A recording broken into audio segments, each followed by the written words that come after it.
Assalamualaikum warahmatullahi wabarakatuh.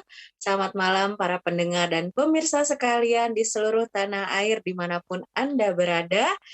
Malam ini kembali saya Endah Zar bisa menyapa para pendengar dan pemirsa sekalian dalam program Tanya Sihat edisi Kamis 29 Juli 2021.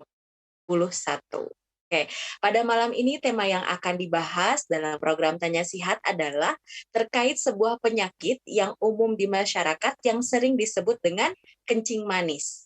Yaps, diabetes mellitus bahasa medisnya. Nanti selama 1 jam ke depan, narasumber kita akan menjelaskan dan memberikan paparan terkait materi penyakit diabetes mellitus yang berkaitan dengan penyebabnya, gejalanya, dan juga pengobatannya. Nah, sebelum kita lanjutkan diskusi kita pada malam hari ini, kembali saya ingatkan kepada para pendengar dan pemirsa sekalian bahwa program Tanya Sehat ini dapat disaksikan secara live melalui YouTube Salam Radio Channel atau melalui Facebook di Salam Radio atau bisa didengarkan melalui aplikasi Salam Radio atau langsung melalui salamradio.com. Nah, diabetes mellitus ini merupakan salah satu penyakit kronis yang menjadi penyebab kematian tertinggi di Indonesia. Dan bahkan jumlah angka kesakitannya itu terus meningkat setiap tahunnya, terlebih pada masa pandemi ini, sehingga Indonesia berada pada urutan ke-7 negara tertinggi dengan kasus angka kesakitan diabetes mellitus. Nah, pemirsa dan pendengar sekalian pasti mau tahu dong informasi lebih lanjut terkait penyakit diabetes mellitus ini. Nah, untuk memfasilitasi rasa keingintahuan dari para pendengar ataupun pemirsa sekalian, program Tanya Sehat ini menyediakan layanan interaktif di nomor WhatsApp 0812-8604-1960 atau di 0812-8604-1960. Atau bagi teman-teman yang sedang menyaksikan secara live dapat langsung mengetikkan pertanyaannya di kolom komentar gitu ya, seperti itu. Nah, pertanyaan dari para pemirsa ataupun pendengar sekalian nanti akan dibahas, dikupas secara tuntas oleh narasumber kita yang setiap malam Jumat menemani kita bersama dengan saya di sini, yakni Dr. Juvenius Martin. Selamat malam, Dokter. Mbak Ida. Oke, Dokter, bagaimana kabarnya hari ini? Lumayan lelah gara-gara habis vaksinasi, cuman baguslah banyak bisa bantu orang vaksin ya. Masya Allah ya, luar biasa ya, seseorang yang tetap bertahan di garda terdepan meskipun lelah gitu ya Dok ya, luar biasa. Semoga ini menjadi amal kebaikan untuk dokter. Nah Dok, Iya. tadi seperti yang dibahas di awal bahwa malam ini kita akan menjelaskan atau berdiskusi terkait diabetes mellitus. Nah, untuk opening statement-nya Dok, untuk pada malam hari ini terkait materi kita, silahkan Dok. Oke, iya benar banget ya. Tadi udah dijelaskan bahwa diabetes mellitus memang merupakan salah satu penyakit yang paling sering ditemukan di negara kita. Kenapa kayak gitu sih ya? Sederhananya penyakit diabetes mellitus itu adalah penyakit di mana gula darah kita terlalu tinggi. Nah, kenapa gula darahnya bisa terlalu tinggi? Alasan paling utama adalah karena kita makan terlalu banyak gula. Nah, kalau kita lihat sekitar kita di jalanan aja udah banyak banget yang jualan es, semuanya manis ya. Kemudian kalau orang Jawa, lidah orang Jawa biasanya sukanya yang manis-manis kayak gitu. Nah, jadi nggak heran kalau di Indonesia ini banyak kejadian angka diabetes mellitus eh, yang menyebabkan juga banyaknya angka kematian akibat komplikasinya. Diabetesnya sendiri sih tidak menyebabkan kematian, tapi komplikasinya bisa kemana-mana. Bisa ke jantung, bisa ke ginjal, ke mata, ke saraf, dan banyak sekali lokasi-lokasi lainnya. Nah, itu yang nanti akan jadi masalah, kayak gitu. Nah, untuk memulai mungkin aku terangin dikit kali ya, bahwa penyakit kencing manis itu ada yang bilang turunan, ada yang bukan gitu ya. Mana yang benar sih? Penyakit kencing manis itu secara sederhana kita bagi menjadi dua gitu ya. Diabetes mellitus tipe 1 atau DM ya kita singkatannya DM tipe 1 atau DM tipe 2 gitu ya. Bedanya apa? Kalau DM tipe 1 itu benar penyakitnya sifatnya turunan.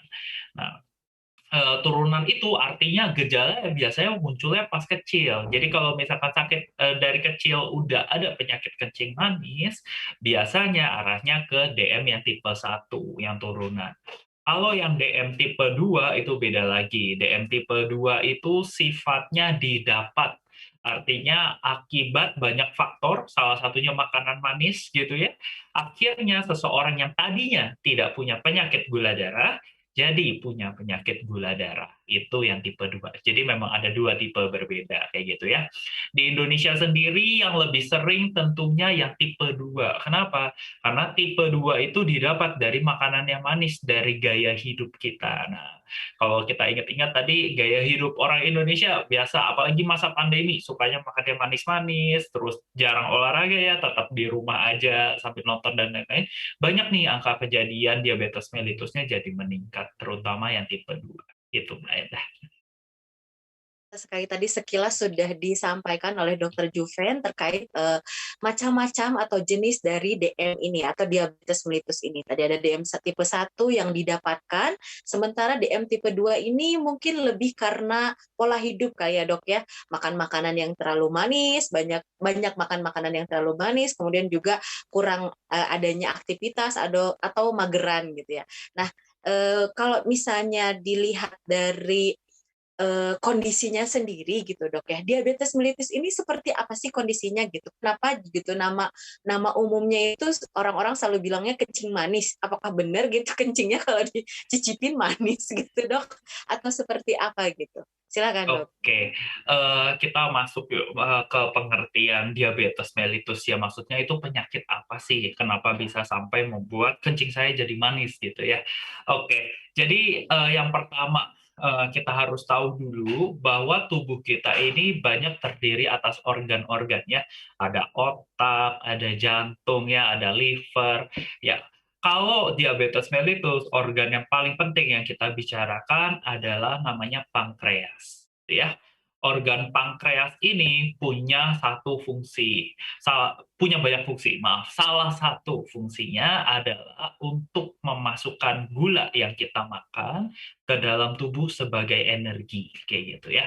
Jadi makanan yang kita makan, mau itu nasi, tempe, daging, dan lain-lain, itu akan diubah menjadi gula, jadi glukosa gitu ya. Nah, saat tubuh mengubahnya menjadi gula, nah gula ini harus dimasukkan ke dalam sel. Tujuannya apa? Untuk diubah menjadi energi. Nah, yang berfungsi untuk memasukkan gula yang ada di darah kita ke dalam sel itu adalah pankreas gitu ya.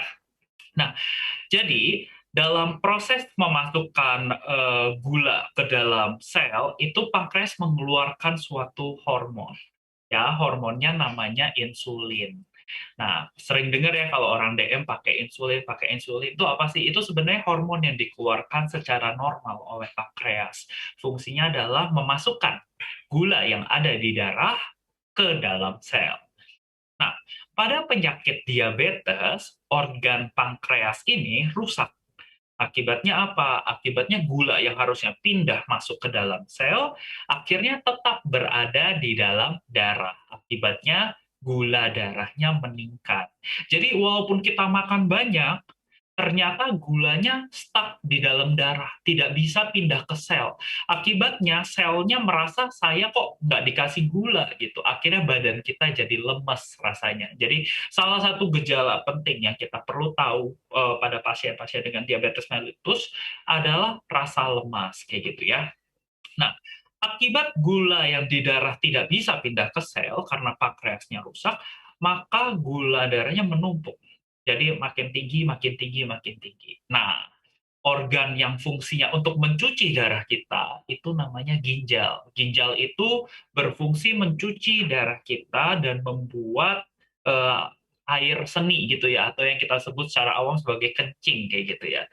Karena gula darah kita naik sekali dalam keadaan yang terlalu tinggi, ginjal kita gagal melakukan pemfilteran darah, gagal menyaring gula darahnya, sehingga gulanya tembus tuh ke dalam air kencing kayak gitu. Sehingga bukan cuman gula darahnya doang yang tinggi gitu ya, tapi gula di kencingnya juga tinggi. Makanya ada yang disebut sebagai kencing manis kayak gitu. Kalau dicicipin manis beneran nggak dok? Tergantung gitu ya, berani cicipin apa enggak gitu.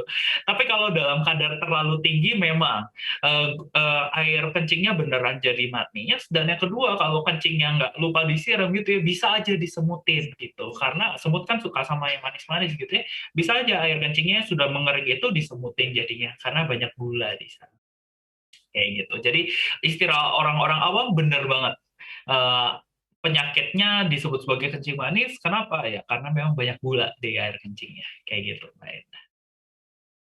Berarti memang pengistilahan kencing manis itu sangat berdasar ya dok ya dari kondisi yang terjadi pada pasien-pasien dengan diabetes mellitus ya. Tadi kalau misalnya saya dengar apa yang dipaparkan oleh dokter, dokter bilang bahwa kalau misalnya kita makan yang manis, nanti itu akan menjadi gula masuk ke tubuh dan lain sebagainya. Apakah pengaruh dari makanan itu hanya dari makanan yang manis atau misalkan dari makanan jenis lain juga nanti kalau misalnya apa namanya kita konsumsi itu bisa juga menjadi gula nggak dok? Atau hanya manis saja gitu yang kita konsumsinya? Oke, bagus banget pertanyaannya Mbak Endah. Jadi gini, tubuh kita kan butuh energi ya untuk berpikir, butuh energi untuk bergerak, butuh energi, bahkan nggak ngapa-ngapain pun, berbaring aja pun di rumah pun butuh energi kayak gitu ya. Nah, jadi tubuh kita memakai 3 jenis bahan makanan gitu ya, kayak yang terkenal ada 3 ya. Ada gula, glukosa, ada karbohidrat, ada protein, ada lemak kayak gitu ya. Nah, itu yang biasa kita asup, kita makan. Nah, tapi tubuh kita itu setelah kita makan 3 jenis tadi, tubuh kita akan mengolah semuanya sehingga mengubahnya itu menjadi glukosa atau gula gitu ya. Nah, gulanya itu yang akan dipakai ke dalam tubuh kita. Dari 3 jenis makanan itu, karbohidrat, protein, dan lemak, yang paling gampang diubah menjadi gula adalah karbohidrat gitu ya. Nah, kalau kita makannya protein, kalau kita makannya lemak, itu tubuh kita butuh waktu untuk mengubahnya jadi gula. Jadi, naik gula darahnya pelan-pelan kalau kita makannya tinggi lemak dan tinggi protein gitu. Tapi kalau yang kita makan tinggi karbohidrat, maka gula darahnya naiknya cepet banget. Sehingga pasien-pasien yang banyak konsumsi karbohidrat, misalkan apa? Misalkan makan mie goreng pakai nasi itu karbohidratnya double tuh. Nah, orang-orang yang tiap hari makannya mie goreng pakai nasi, mereka lebih rentan kena penyakit kencing manis. Kenapa? Karena gula darahnya lebih tinggi gitu ya. Itu yang sederhana. Nah, kalau saya suka jajan gimana dok? Itu lebih parah lagi. Kenapa? Karena jajan, misalkan aku beli apa ya, beli permen deh, aku makan permen. Permen itu langsung betul-betul gulanya, bukan karbohidrat lagi namanya. Benar-benar yang dimakan langsung gulanya. Jadi kalau karbohidrat udah cepat naikin gula darah, kalau kita suka snack yang manis-manis, lebih tinggi lagi, lebih cepat lagi menaikkan kadar gula darahnya. Sehingga pasien-pasien yang suka makan makanan snack yang manis-manis itu juga lebih rentan terkena penyakit diabetes mellitus. Jadi secara singkat, semua apapun yang kita asup pasti diubah menjadi gula. Coba masalahnya kecepatan diubahnya seperti apa. Makanya kita kalau makan harus seimbang gitu, jangan nasi semua, jangan mie semua kayak gitu ya. Tapi harus diseimbangin sama protein. Protein itu apa? Ada daging, ada telur, ada ikan di sana ya. Seimbangin juga sama lemak ya. Lemak walaupun kesannya jahat tapi penting juga. Biasa kalau kita makan daging-dagingan pasti ada lemaknya di situ. Yang terakhir jangan lupa kita harus makan banyak serat gitu ya. Fungsinya serat apa? Supaya lancar pencernaannya, tidak stuck, jadi nggak susah BAB kayak gitu ya. Jadi kita harus makan semuanya secara seimbang. Kemudian terkait gula darah juga yang perlu diketahui adalah kalau misalkan kita makannya sering gitu ya, tentunya gula darahnya juga akan semakin tinggi.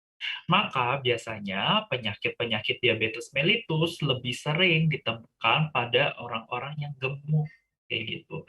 Nah, buat pemirsa-pemirsa yang merasa dirinya kok saya agak gemuk ya, nah itu perlu lebih was-was kayak gitu ya, karena risiko Anda untuk menderita diabetes mellitus lebih tinggi dibandingkan orang lain. Seperti itu, Mbak Enda. Ya, baik, luar biasa. Jadi yang dimaksud dari makanan yang bisa menyebabkan seseorang mengalami apa namanya gula darah tinggi itu tidak hanya yang manis-manis aja gitu, kayak misalnya permen, sirup yang manis atau misalkan kue-kue yang manis, tapi tadi seperti yang dijelaskan oleh Dokter Juven bahwa nasi yang kita makan atau mungkin cilok, cimol, cireng, ciwang, cibai dan lain dan aci-aci lainnya itu kan juga mengandung karbohidrat yang nantinya kalau misalnya kita makan secara dalam komposisi yang tidak seimbang itu juga bisa menyebabkan kenaikan pada gula darah kita. Nah, Dok, tadi sudah dijelaskan terkait apa itu apa namanya diabetes mellitus, kemudian penyebabnya. Nah, sekarang kita mengarah ke tanda dan gejalanya nih, Dok. Apa sih tanda dan gejala dari kondisi diabetes mellitus itu? Apakah hanya kayak penaikan gula darah saja atau misalkan ada hal-hal lain yang bisa berpengaruh pada kondisi dengan diabetes mellitus ini? Silahkan, Dok. Oke, makasih Mbak Enda. Oke, jadi untuk penyakit diabetes mellitus yang pertama tadi aku udah kasih tahu karena gula darah kita tinggi tapi nggak bisa dimasukkan ke dalam sel, artinya sel tubuh kita merasa kita kurang energi gitu ya. Jadi yang dirasakan pertama kali dengan penderita diabetes mellitus adalah rasa lemas atau rasa lelah gitu ya. Nggak begitu spesifik memangnya rasa lemah, rasa lemas itu kita bisa temukan di banyak sekali keadaan selain diabetes mellitus gitu. Tapi itu bisa menjadi indikasi pertama gitu ya. Berikutnya ada gejala-gejala apa lagi sih? Nah, ini kita perlu lihat dulu. Tadi aku bilang kalau kita menderita diabetes mellitus, maka gula darah kita naik. Nah, anggap aja kita punya pernah bikin air gula, kalau pernah bikin air gula berarti tahu ya kita masukkan beberapa sendok gula ke dalam air terus kita aduk gitu ya. Semakin banyak gula yang kita masukkan ke dalam airnya, maka airnya akan semakin kental. Kalau teman-teman lihat di tempat orang-orang jualan jus atau apa, suka lihat air gula kan, yang di siram-siram sebelum kita masukin jusnya gitu ya. Nah, air gulanya kalau dilihat lebih kental daripada air biasa. Kenapa? Karena terlalu banyak gula di dalam air akan menyebabkan air tersebut jadi kental, gitu ya. Sama terjadi juga hal itu di dalam tubuh kita. Saat terlalu banyak gula di dalam darah kita akan jadi kental, kayak gitu ya. Nah, tubuh kita ngeh kalau darah kita jadi kental, maka respon dari tubuh kita, oke, encerin, encerin. Gimana caranya ya? Yang pertama, dia akan bikin kita merasa haus, gitu. Jadi, tanda kedua orang dengan diabetes mellitus adalah rasa haus yang berlebihan. Jadi minum terus, tapi tetap aja merasa haus. Nah, itu teman-teman harus hati-hati. Jangan-jangan itu tanda gula darah teman-teman lagi tinggi. Kalau teman-teman suka merhatiin aja, kalau habis nyenek yang manis-manis, pasti biasanya diikuti rasa haus. Kenapa bisa kayak gitu? Karena gula darahnya jadi tinggi. Darahnya makin kental, kitanya jadi makin haus. Kayak gitu ya. Oke, ada gejala apa lagi dok? Oke, tadi aku bilang, kalau gula darahnya banyak, karena pankreasnya rusak kan nggak bisa pindah ke sel ya, maka selnya juga marah-marah. Dia akan minta makan terus. Jadi walaupun kita sudah makan banyak, pada penderita dengan diabetes mellitus, biasanya mereka akan tetap merasakan lapar. Kayak gitu ya. Jadi mereka makannya juga makin banyak. Artinya, yuk kita rekap dulu. Pertama, pasiennya ngerasa lemes. Yang kedua, pasiennya minum makin banyak karena mau mengencerkan darahnya. Yang ketiga, pasiennya rasa laparnya berlebihan. Kenapa? Karena sel-sel di tubuhnya merasa bahwa saya nggak dapat energi. Saya butuh energi, saya butuh makan. Maka dia lapar terus. Kayak gitu ya. Nah, yang terakhir mungkin lebih susah dijelaskan, tapi penderita-penderita diabetes biasanya juga kencingnya sering gitu ya. Sebenarnya ini efek dari ginjal kita, tapi nggak apa-apa, kita nggak perlu masuk terlalu dalam. Alasan Akibatnya adalah kita jadi kencing lebih sering gitu ya. Kencingnya kapan dong? Bisa kencing di siang hari atau yang lebih mengganggu adalah kencing saat malam hari kayak gitu ya. Jadi pasiennya lagi tidur tiba-tiba terbangun karena kebelet. Itu buat pasien-pasien yang masih bisa tahan kencingnya. Pada pasien-pasien yang usianya lebih lanjut, mereka nggak tahan kencingnya lagi. Tiba-tiba pagi-pagi ngerasa, loh kok saya ngompol kayak gitu. Karena mereka tidak bisa menahan kencingnya lagi. Oke, jadi ada 4 gejala utamanya. Yang pertama adalah rasa lemas, yang kedua adalah jadi sering haus, yang ketiga adalah jadi lebih sering makan, yang keempat adalah lebih sering kencing atau berkemih, kayak gitu, Mbak Ena. Luar biasa ya. Tadi sudah diulas dari mulai apa itu diabetes, kemudian penyebabnya, kemudian tandanya ya. Tadi sudah dijelaskan ada sering merasa lemas ya. Ya, hati-hati nih yang suka mageran terus ngerasa lemes terus-terusan nggak bisa ngapain bisa sekali-kali untuk dicekkan kali nanti ada kenaikan pada gula darahnya. Nah kalau misalnya udah mengalami kenaikan berarti tadi seperti yang dijelaskan oleh Dokter Joven untuk mengurangi asupan makanan yang manis dan yang mengandung karbohidrat atau yang mengandung kalori gitu ya seperti itu. Oke. Nah Dok tadi kan sudah dijelaskan terkait apa namanya penyebabnya dan tanda dan gejalanya.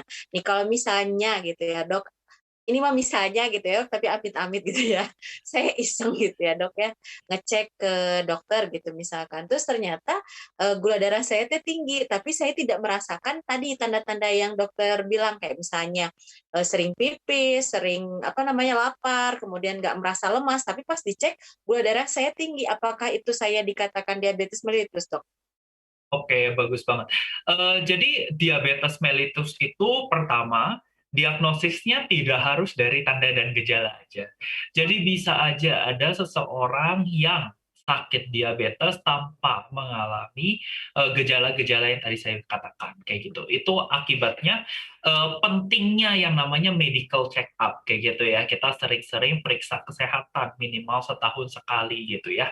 Nah, untuk pemeriksaan diabetes mellitus, ada 3 pemeriksaan yang cukup mudah dilakukan dan cukup murah untuk dilakukan gitu ya. Bahkan di puskesmas juga bisa dilakukan gitu. Semuanya melibatkan pemeriksaan gula darah. Jadi ada 3 jenis pemeriksaan gula darah. Yang pertama itu gula darah puasa. Yang kedua adalah gula darah 2 jam setelah makan. Yang ketiga adalah gula darah sewaktu gitu ya. Nah, aku akan jelasin tiga-tiganya sederhana aja. Kalau gula darah puasa adalah gula darah yang diperiksa saat kita sudah tidak makan selama minimal 8 jam, minimal banget. Idealnya 10 jam atau lebih. Nah, jadi biasanya gula darah puasa itu kita ceknya pagi-pagi setelah kita bangun tidur. Kan malam kita tidur ya 7 sampai 8 jam gitu ya, tinggal nahan lapar kurang lebih 3 jam lagi, kemudian kalau kita cek gula darahnya, maka kita dapatkan nilai gula darah puasa gitu ya. Cut off untuk diabetes, angka yang memotong untuk diabetes, jadi di bawah angka itu tidak diabetes, di atas angka itu diabetes, adalah 125. Jadi dari angka 126, 127, 128 itu semua udah angka-angka penderita diabetes. Jadi misalkan teman-teman iseng nih habis puasa gitu ya 10 jam, kemudian cek gula darahnya, kalau misalkan dia sudah angkanya di atas 125, maka dia menderita diabetes mellitus. Itu gula darah puasa gitu ya. Nah, ada juga yang kita sebut sebagai gula darah 2 jam setelah makan, kayak gitu ya. Nah, biasa habis kita makan, 2 jam berikutnya gula darah akan naik. Benar ya? Karena kita habis makan. Nah, kalau diperiksa gula darah setelah makannya, 2 jam setelah makannya, kalau misalnya angkanya di atas 200, maka itu juga diabetes mellitus. Gitu ya. Jadi, angka yang memotong untuk gula darah 2 jam setelah makan itu lebih tinggi dibandingkan gula darah puasa. Kalau gula darah puasa 125, gula darah 2 jam setelah makan 200. Ya.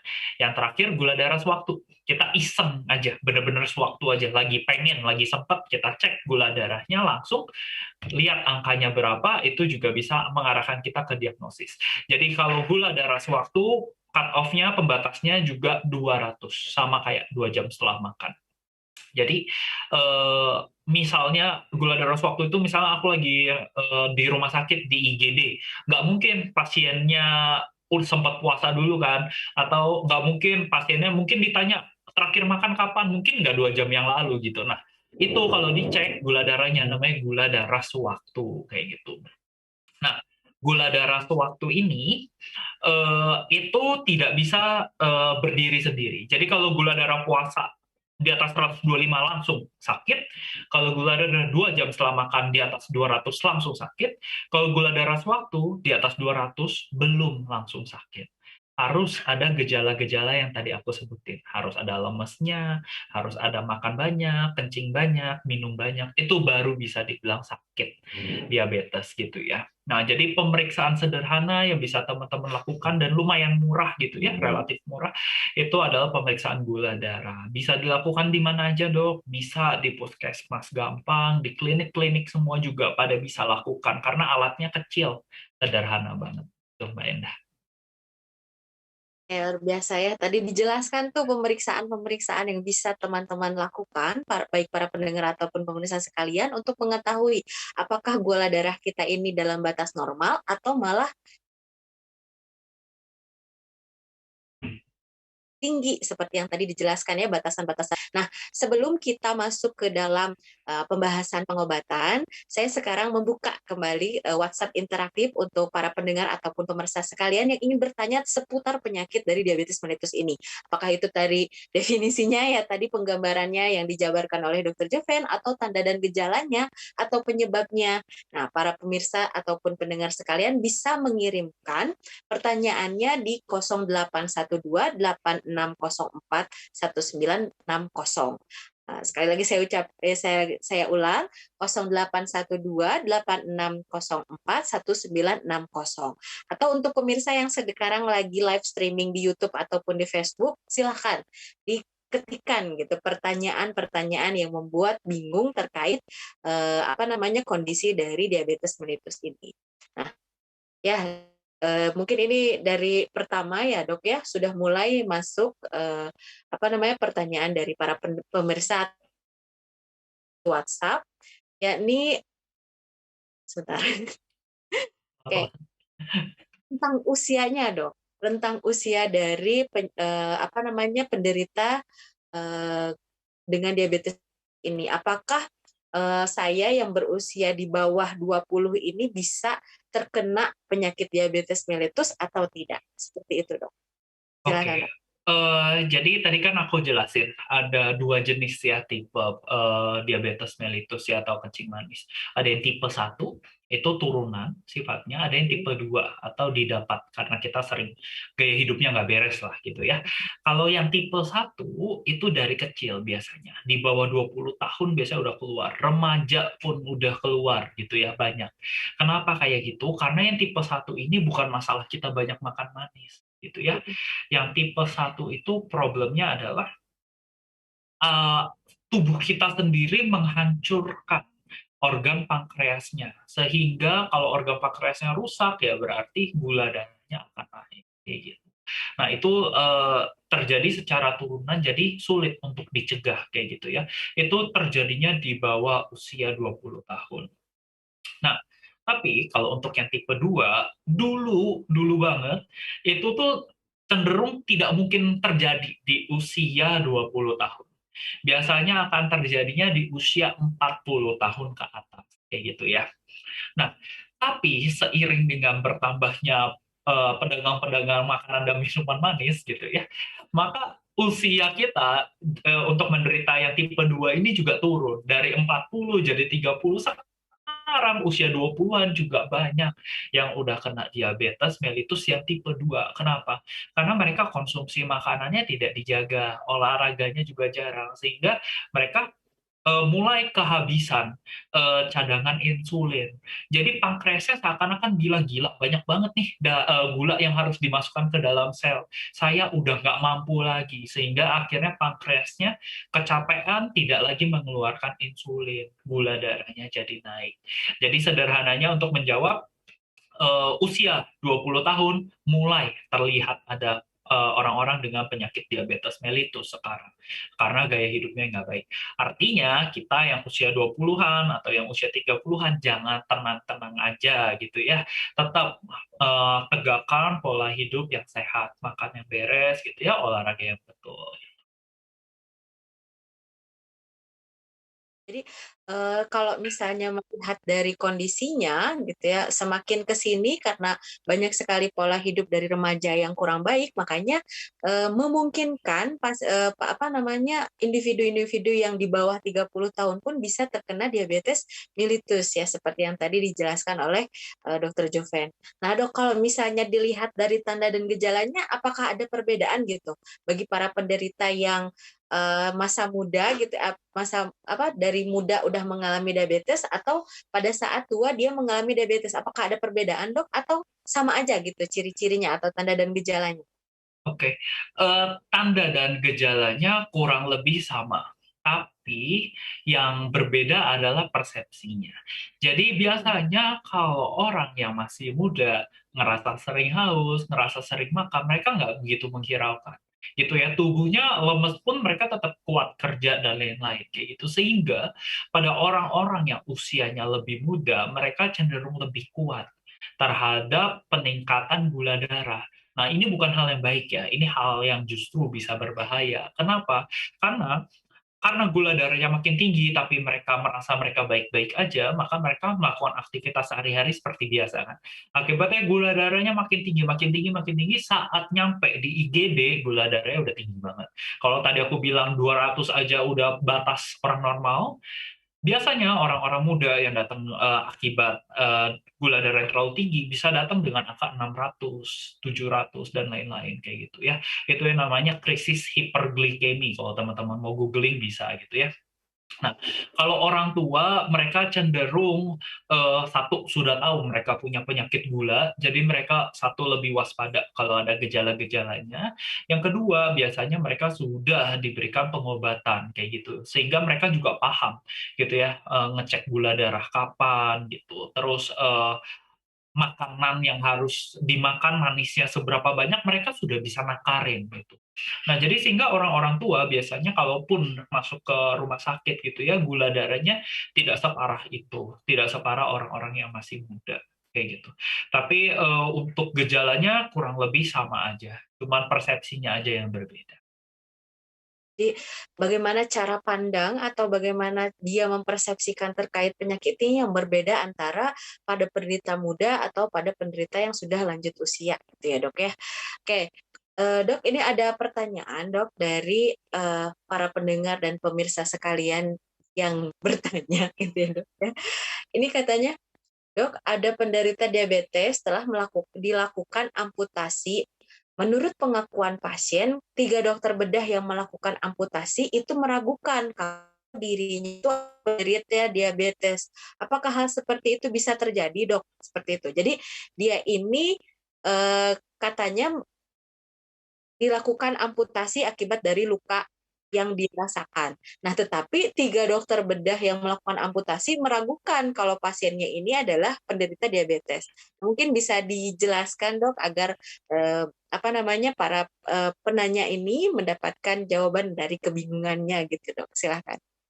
Oke, berhubung ini nanya pemirsa gitu ya, aku akan jelasin singkat. Tapi sebenarnya ini topik yang sangat besar, namanya komplikasi diabetes mellitus kayak gitu ya. Jadi sederhananya kayak gini, saat, tubuh kita gula darahnya terlalu banyak dan nggak tahu mau dibawa kemana lagi gitu ya, gula darahnya ini akan menyebabkan yang namanya oksidasi gitu. Oksidasi itu apa sih? Intinya oksidasi ini akan menyebabkan penyempitan pembuluh darah, kayak gitu ya. Nah, sehingga orang-orang dengan diabetes mellitus gitu biasanya itu pembuluh darahnya sempit-sempit, terutama di daerah tangan, di daerah kaki, kayak gitu ya. Nah, penyempitan pembuluh darah ini bisa menyebabkan terbentuknya luka. Mmm, Oke. Nah, luka ini kalau sudah terjadi pada orang dengan diabetes mellitus, susah sekali sembuh. Kenapa? mhm, Karena biasanya luka berdarah, udah kan, kering terus sembuh gitu. Nah, tapi pada penderita diabetes mellitus, kalau sudah ada luka, darah yang keluar itu manis. Yang suka manis itu bukan cuma semut, yang suka manis juga bakteri gitu. Sehingga kalau terjadi luka yang harusnya kering dalam 3 hari, 4 hari, mereka nggak kering-kering. Kenapa? Karena di daerah situ terjadi infeksi yang berat. Kalau infeksi ini tidak cepat ditangani, maka daerah sana jadi busuk, gitu ya. Misalkan kakinya jadi busuk gitu. Yang jahatnya lagi, bakteri-bakteri yang ada di luka itu tidak berhenti di sana aja, gitu ya. Dia akan menyebar ke daerah-daerah sekitarnya. Kenapa? Karena daerah sekitarnya ada darah lagi, ada gula lagi gitu ya. Jadi mereka akan menyebar ke daerah-daerah sekitar sehingga jaringan matinya akan menyebar juga. Jaringan yang busuk juga makin lama makin menyebar. Nah, kalau tidak di-stop, maka penyebaran ini bisa berbahaya. Akhirnya bakterinya bisa ketemu jalur untuk masuk ke dalam darah. Kalau sudah masuk ke dalam darah, maka pasiennya sudah sakit berat, namanya sepsis. Nah, yang mungkin ditanyakan pemirsa tadi, mungkin keadaannya belum sampai sepsis, belum sampai bakterinya masuk ke dalam darah, tapi sudah terjadi kematian jaringan sehingga harus diamputasi, kayak gitu ya. Nah, eh, dari 3 dokter bedah yang dibilang tadi, aku nggak tahu ya, maksudnya kenapa bisa sampai 3 dokter bedah terlibat di sana. Tapi kalau mereka sampai menyatakan bingung apakah ini akibat diabetes atau bukan, kemungkinan besar karena gula darahnya angkanya tidak sinkron. Bisa aja gula darahnya masih dalam batas normal, yang tadi aku bilang 200 itu, gitu ya. Atau yang kedua, kemungkinannya bahwa luka pada kaki tidak semuanya akibat diabetes gitu. Luka pada kaki bisa karena beberapa kondisi lain. Misalnya kerusakan pada saraf kayak gitu ya. Bisa juga karena penyakit pembuluh darah. Misalkan pembuluh darahnya memang sudah sempit tapi bukan salah gula darahnya. Bisa aja terbentuk luka di sana, namanya ulkus arteri gitu. Ada yang namanya ulkus vena. Jadi banyak nih penyebab-penyebab luka pada kaki. Tapi satu hal yang pasti, kalau kakinya sudah busuk, artinya sudah tidak berfungsi lagi, tidak ada peredaran darah yang bisa nyampe ke kaki lagi, maka merupakan suatu keputusan yang baik kalau dilakukan amputasi. Tentunya dengan persetujuan keluarga gitu ya, nggak bisa kita main potong kaki orang kayak gitu ya. Tentunya harus ada persetujuan dari pasien atau persetujuan dari keluarga kayak gitu. Intinya kalau misalkan sudah dilakukan amputasi pada pasien ini, maka kita perlu tahu bahwa ini tindakan yang life saving, artinya tindakan yang menyelamatkan nyawa. Gitu ya, tidak semena-mena karena dokternya mau potong kakinya, enggak seperti itu, pasti ada alasannya. Jadi mungkin buat pemirsa yang nanya bisa diserahkan juga mungkinnya bantuan gula darahnya supaya kita bisa analisis kasus ini lebih lanjut kayak gitu ya. Kalau misalkan kakinya dipotong gimana, Dok? Apakah ada problem? Tentunya banyak solusi alternatif sekarang. Salah satunya adalah prostesis, di mana kita melakukan pemasangan kaki palsu kayak gitu ya, dan nantinya bisa digunakan hampir sama seperti kaki biasanya, seperti itu. Nah, komplikasi dari gula darah ini tidak hanya dari sisi eh, luka saja, tapi ada beberapa komplikasi lainnya. Yang paling sering adalah komplikasinya di jantung gitu ya. Karena pembuluh darahnya menjadi semakin sempit, maka terjadi komplikasi pada jantung. Jantungnya jadi kesulitan untuk memompa darah ke seluruh tubuh. Sehingga apa yang dilakukan? Sehingga jantung akan berusaha memompa lebih keras sampai di satu titik jantungnya jadi gagal gitu ya, kita sebutnya gagal jantung atau lemah jantung. Ini merupakan komplikasi yang sering banget ditemukan pada pasien dengan diabetes mellitus. Oke, selain komplikasi gagal jantung, apalagi dok? Gampang, ada yang namanya komplikasi saraf gitu ya, bisa terjadi stroke gitu. Kalau penyempitan pembuluh darahnya tidak terjadi di kaki, tapi terjadinya di daerah pembuluh darah otak, maka akan terjadi penyempitan di sana. Sehingga fungsi otaknya akan menurun. Itu yang kita sebut sebagai stroke gitu ya, penurunan fungsi otak akibat penyempitan pembuluh darah. Oke, ada lagi nggak dok? Ada di mata, misalkan penyempitan pembuluh darahnya terjadi di mata, maka dapat menyebabkan gangguan penglihatan, gitu ya, bisa buta akibat komplikasi dari diabetes mellitus. Ya kurang lebih kayak gitu, Mbak Endah, pemaparan mengenai pemirsa. Tadi aku jadi keseruannya bahas komplikasi-komplikasi lainnya sedikit juga. Gitu. Ada yang Luar mau, biasa. ada pertanyaan lagi? Ya, tapi tadi luar biasa sekali ya paparan dari dokter, dari mulai komplikasi yang bisa muncul dari persyarapan di kaki sampai ke mengarah pada ginjal, mata, dan lain sebagainya. Jadi ini bahayanya dari diabetes mellitus, dan mungkin ini menjadi alasan kenapa penyakit diabetes mellitus ini yang menyumbangkan angka kematian yang tinggi di Indonesia gitu, ataupun di seluruh dunia ini. Oke, dok, eh, kalau misalnya ini sebenarnya adalah pertanyaan dari saya pribadi ya dok ya. Tadi sambil menunggu pertanyaan dari para pendengar dan pemirsa sekalian. Tadi dijelaskan sama dokter bahwa kegemukan itu bisa berkaitan erat dengan kondisi diabetes mellitus. Nah, yang jadi pertanyaan adalah apakah orang dengan kondisi badan yang underweight misalkan gitu ya, itu bisa terbebas dari diabetes mellitus atau tetap berisiko gitu, Dok? Silakan, Dok. Oke, untuk mereka yang tidak gemuk gitu ya, kecenderungan mereka untuk kena diabetes mellitus lebih kecil gitu ya, termasuk untuk mereka yang kurus gitu, underweight atau kurus ya kita sebut. Nah, tapi ada nggak orang-orang yang sakit diabetes mellitus tapi kurus? Ada, kayak gitu ya. Terutama pada mereka yang diabetes mellitusnya tipe 1. Jadi kalau tipe 1 itu kan gara-gara tubuhnya menghancurkan pankreasnya sendiri. Tubuhnya belum sempat jadi gemuk, pankreasnya udah nggak ada gitu ya, sehingga gula darahnya nggak bisa nyampe ke sel dari kecil gitu. Sehingga tubuh penderita diabetes mellitus tipe 1 biasanya kecil-kecil. Nah, kalau yang tipe 2 enggak ya, tipe 2 berkebalikan. Mereka itu karena makannya banyak, jarang olahraga, mereka makin besar gitu ya badannya.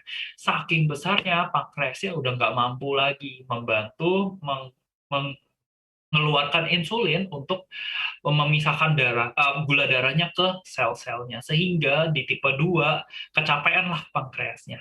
Pada tipe 2 kita lihatnya kebanyakan adalah orang-orang dengan perawakan yang gemuk. Kayak gitu.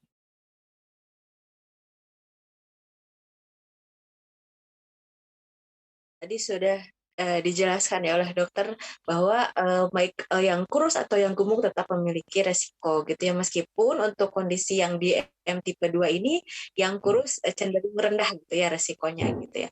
Nah, Dok, ini ada pertanyaan dari salah satu pendengar dan pemirsa sekalian. Dok, saya usianya di bawah 25 tahun. Kemudian saya mempunyai riwayat penyakit diabetes. Namun pas waktu dicek gula darahnya ternyata sudah rendah. Apakah saya sudah dinyatakan sembuh dari diabetes? Seperti itu, Dok, pertanyaannya. Jadi pernah ada riwayat gula tinggi, kemudian pas waktu dicek gula darahnya rendah, dan ini usianya di bawah 25 tahun. Silakan, Dok. Oke, mungkin sambil aku jawab pertanyaan ini sambil kita masuk ke pengobatan diabetes gitu ya. Jadi yang pertama tuh kita harus tahu dulu bahwa diabetes mellitus itu sebenarnya adalah gangguan organ. Jadi beda sama penyakit infeksi ya. Kalau penyakit infeksi ada virus masuk atau ada bakteri masuk ke dalam tubuh kita, begitu bakterinya dimusnahkan atau virusnya dimusnahkan gitu ya, kita bisa dibilang sembuh kayak gitu ya. Tapi kalau penyakit diabetes mellitus ini namanya penyakit degeneratif. Artinya saat pankreasnya sudah rusak, maka tidak ada kemungkinan untuk kembali. Kecuali transplantasi, hampir tidak pernah dilakukan gitu ya. Transplantasi pankreas kayak gitu. Nah, jadi sembuh dari penyakit diabetes mellitus itu tidak ada di kamus kedokteran, itu nggak ada sembuh dari diabetes mellitus. Adanya terkontrol. Artinya kalau misalnya kita sudah didiagnosis diabetes mellitus, kemudian kita minum obat dengan rutin gitu ya, maka gula darah kita bisa dikontrol di level sama seperti orang normal. Karena levelnya sudah sama seperti orang normal, maka fungsi sehari-hari kita, kemudian lifespan atau masa hidup kita, usia kita juga bisa sama dengan orang normal seperti itu. Pada kasus pemirsa mungkin aja tidak diabetes mellitus. Mungkin saat pertama kali terdiagnosis, mungkin hanya gula darahnya lagi tinggi aja, tapi pankreasnya belum rusak. Sehingga misalkan diperiksa gula darahnya tanpa minum obat pun dia bisa turun lagi. Itu kesannya seperti sembuh, padahal sebenarnya mungkin memang tidak menderita diabetes mellitus kayak gitu. Paham ya? Jadi ada istilah gula darah tinggi ada aja gitu, tapi bisa kembali normal lagi kok kayak gitu ya. Nah, buat pemirsa yang nanya mungkin bisa dikonfirmasi ke dokternya, dok, saya diagnosis diabetesnya sudah tegak, sudah pasti diabetes atau belum sebenarnya kayak gitu. Nah, kurang oh ya, tadi mau nyambungin ke tata laksana ya. Jadi yang tadi aku bilang, si pankreas ini kan fungsinya memasukkan darah dari memasukkan gula dari darah ke sel gitu ya. Nah, karena pankreas ini rusak, obat-obat diabetes yang diberikan dari dokter ke kita itu fungsinya adalah membantu proses ini gitu ya, membantu proses masuknya gula darah ke sel seperti itu. Nah, kita makan tiap hari nggak? Kita makan pasti tiap hari kan, 3 kali sehari kita makan. Artinya, 3 kali sehari kita memasukkan gula ke dalam tubuh kita. Artinya, selama kita makan, kita tidak boleh stop minum obat diabetesnya. Obat diabetes oral itu sifatnya seumur hidup, gitu ya, sama seperti obat-obatan hipertensi. Obat-obat diabetes yang sering aku temuin di masyarakat yang paling terkenal metformin, gitu ya. Metformin, ada obat lain namanya glimepirid gitu, glibenclamid, banyak. Nama mereknya juga banyak banget, tapi satu hal yang selalu sama. Obat-obat itu harus diminum seumur hidup. Kenapa? Karena seumur hidup bagi para penderita DM, mereka pasti makan. Selama mereka makan, mereka pasti butuh bantuan memindahkan gula yang di darah ke sel gitu ya. Jadi buat teman-teman yang penderita DM jangan senang kalau misalkan gula darahnya normal gitu, oh ya udah saya berhenti minum obat. Nah, belum boleh kayak gitu ya. Obat gula darah sampai saat ini masih harus dikonsumsi seumur hidup. Gitu kurang lebih Mbak Enda. Nah, jadi tadi sudah dijelaskan sama dokter bahwa treatment atau pengobatan bagi penderita diabetes mellitus ini adalah seumur hidup. Karena di dalam bahasa kedokteran tadi seperti yang sudah diulas bahwa tidak ada kata sembuh untuk penderita diabetes, tetapi yang terkontrol. Makanya untuk para penderita yang sudah dinyatakan diabetes oleh dokternya, kemudian pas waktu pemeriksaan dilakukan pemeriksaan pada gula darah dilakukan dan hasilnya rendah, itu karena terkontrol. Jadi jangan coba-coba untuk stop. Oh, saya mau udah rendah langsung di stop. Nah, itu beresiko naik lagi gitu ya, seperti itu. Nah, ini ada lagi pertanyaan Dok dari para pendengar dan pemirsa sekalian terkait kencing manis basah dan kencing manis kering katanya Dok. Jadi Dok, saya usia 31 tahun, saya divonis diabetes. Katanya diabetes saya ini, kata tetangga saya, diabetes saya ini ada diabetes kering. Itu maksudnya apa ya, Dok? Silakan Dok bisa dijelaskan. Ini kata tetangganya ternyata ya. Jadi diabetesnya adalah diagnosa dari dokternya, kemudian tetangganya ngasih diagnosa tambahan, yakni diagnosa diabetes kering. Bisa dijelaskan Dok? Silakan. Aku masih kesulitan sih untuk menangkap maksud kering dan basahnya kayak gitu ya. Kalau dari kedokteran sendiri nggak ada sih pemisahan kering dan basah untuk diabetes gitu ya. Cuma satu gitu ya, diabetes mellitus tok gitu. Tapi mungkin kalau basah mungkin kata aku bisa tariknya kesimpulannya mungkin kalau ada luka kali ya, karena luka pada penderita diabetes mellitus memang terlihatnya basah terus gitu ya, bernanah terus, berair terus gitu. Tapi kalau nggak ada lukanya, artinya ya udah kering gitu. Mungkin ya itu, tapi aku kurang yakin juga karena ini pertama kali dengar juga ada diabetes mellitus basah dan kering kayak gitu. Baik, oke. Berarti mungkin diasumsikan oleh Dokter Juven bahwa kalau diabetes basah itu adalah orang yang memiliki diabetes dan mengalami luka pada kakinya biasanya gitu ya, atau apa disebutnya Dok ya? Kalau luka Lupus pada kaki, DM.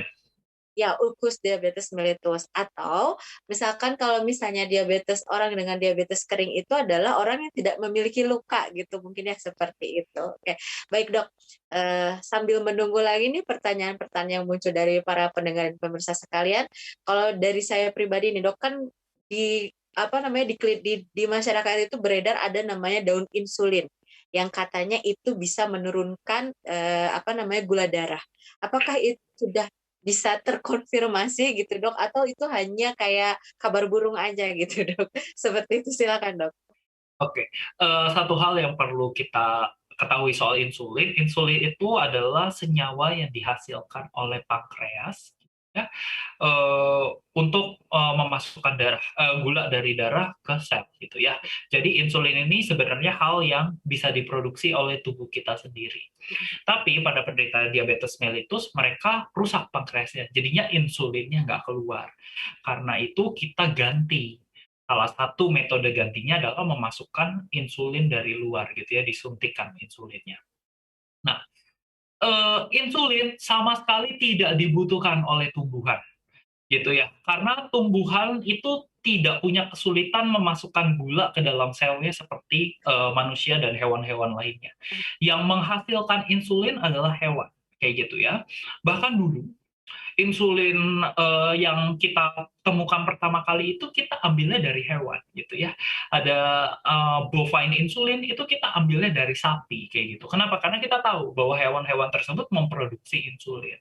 Kalau untuk tumbuh-tumbuhan mereka tidak butuh insulin. Jadi kalau ketemu daun insulin, yang bingung aku duluan, loh insulinnya keluar dari mana? Karena dedaunan itu tidak butuh insulin untuk eh, kehidupannya gitu ya. Mereka bisa menggunakan karbohidrat, menggunakan gula dengan efektif tanpa perlu insulin. Nah, eh, terkait insulin juga dan pengobatan herbal lainnya gitu ya, aku perlu kasih warning dulu ke teman-teman. Karena pasien-pasien dengan diabetes mellitus, ginjalnya kerjanya lebih berat dari orang normal. Ingat ya tadi aku bilang, ginjal kita tuh kayak saringan, membersihkan darah kita gitu ya, membuat dari darah menjadi air kencing.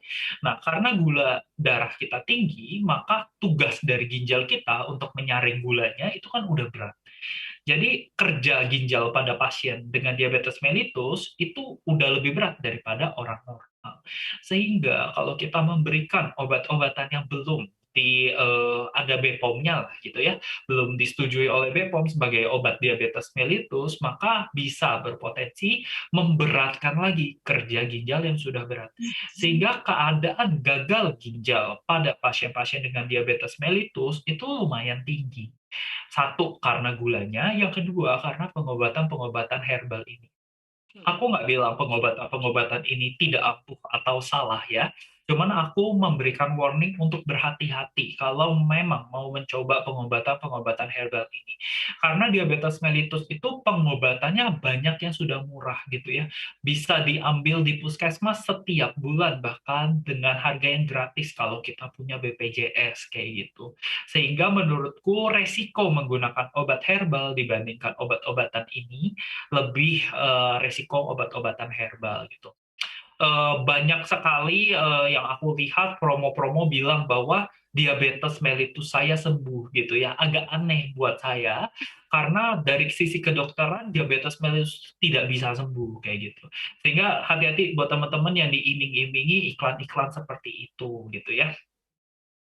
Terakhir teman-teman perlu tahu kalau tadi Mbak Enda bilang, eee, minum obat harus rutin ya, obat diabetes mellitus harus seumur hidup, teman-teman juga harus perhatikan gitu ya. Obat-obat diabetes mellitus itu kalau teman-teman minum rutin, makannya juga harus rutin gitu ya.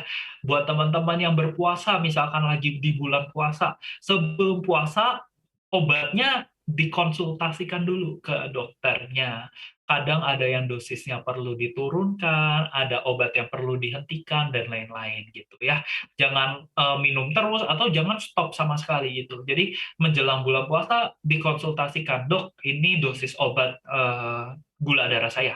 Apakah perlu ada modifikasi karena saya mau masuk bulan puasa gitu. Kurang lebih kayak gitu, Mbak. Ya baik, dokter, kita sudah memulai diskusi malam ini dari mulai penggambaran terkait diabetes, penyebabnya, tanda dan gejalanya hingga ke pengobatan nih. Sebelum closing statement nih ya dok ya, mungkin dari saya dulu nih ya dok ya, pengen gemes gitu ya sama para remaja yang saat ini konsumsinya itu terlalu banyak manis. Kenapa? Karena banyak sekali toko-toko yang menjual kayak minuman-minuman manis yang udah manis terus berisi seperti jelly yang terbuat dari tepung itu. Nah, itu kan berarti juga mengandung karbohidrat yang tinggi dan itu juga akan menjadi gula kalau misalnya sudah masuk ke tubuh kita. Makanya nih, mumpung kita masih muda, mumpung kita masih bisa bergerak secara aktif, maka atur pola makan dan juga atur berkegiatan dan beraktivitas agar kita bisa terhindar dari penyakit diabetes mellitus ini. Karena tadi seperti yang dipaparkan oleh Dr. Jupen bahwa kalau udah kena itu nggak akan mungkin sembuh. Yang ada adalah terkontrol dan kita akan seumur hidup meminum obat dari diabetes mellitus ini. Itu kalau dari saya. Nah, sekarang closing statement dari Dr. Juven nih. Silakan. Oke, mantap banget Mbak Endah. Benar ya, jadi penyakit diabetes ini kalau kita tidak hati-hati, angka ini akan semakin tinggi. Kenapa? Karena makanan makin mudah kita dapatkan gitu ya. Ada Gojek sekarang, ada Grab gitu, atau yang lain-lainnya gitu ya, nggak mau sebut merek semuanya gitu ya. Tapi kita perlu hati-hati dengan apa yang kita asuh. Teman-teman yang suka manis jangan sedih gitu ya mendengar kabar kayak gini. Kenapa? Karena ternyata ada penelitian yang bilang bahwa lidah kita itu bisa beradaptasi. Jadi misalnya kita nggak makan manis gitu ya, anggaplah kita nggak makan manis seminggu, setelah seminggu lidah kita level manisnya turun. Yang tadinya kita nggak anggap manis, ternyata jadi makin manis kayak gitu. Jadi ada respon-respon tubuh kita yang bisa membuat minuman yang less sugar tadinya berasa nggak manis, jadinya manis gitu. Kalau kita tetap mengurangi jumlah asupan gula yang kita makan gitu ya. Yang kedua, jangan lupa juga untuk berolahraga kayak gitu. Cara untuk mengurangi gula darah kita adalah kalau kita menggunakan gulanya. Cara kita menggunakan gulanya adalah dengan kita beraktivitas, dengan kita berolahraga. Kayak gitu ya. Terakhir buat teman-teman yang sedang menderita penyakit diabetes mellitus ataupun komplikasinya, jangan sedih kayak gitu ya. Walaupun memang nggak enak minum obat setiap hari, tapi misalkan kita kontrol penyakit diabetes mellitus dengan baik, maka panjang umur kita, maka fungsi kehidupan kita sehari-hari itu bisa sama seperti dengan orang normal. Jadi masih selalu ada harapan, yang penting kita tidak berhenti untuk melakukan ikhtiar mungkin ya dok, dengan mengikuti pengobatan yang sesuai. Jangan kata tetangga gitu ya, tadi sudah dijelaskan sama dokter bahwa daun itu tidak menghasilkan insulin, yang menghasilkan insulin adalah tadi obat-obat yang sudah diberikan atau disarankan dari pengobatan yang sesuai dari dokter gitu. Baik para pendengar dan pemirsa sekalian, tanpa terasa ya kita sudah di penghujung acara. Saya pribadi mohon maaf apabila banyak kekurangan dalam memandu kegiatan pada malam hari ini, dan sampai berjumpa di minggu depan dengan topik yang lebih seru lagi yang nantinya akan dibahas oleh narasumber kita, Dr. Zefenius Martin. Terima kasih dok untuk paparan yang luar biasanya. Masih baik. Billahi fissabil haq wa bil taufiq wal hidayah. Wassalamualaikum warahmatullahi wabarakatuh. Pahlawan yang suci, yang tulus ikhlas, lagi gagah berani. Haji Umar Said Cokro Aminoto mati membela Indonesia di bawah naungan Panji Islam. 17 Desember hari bulan wafatnya, tahunnya 1903.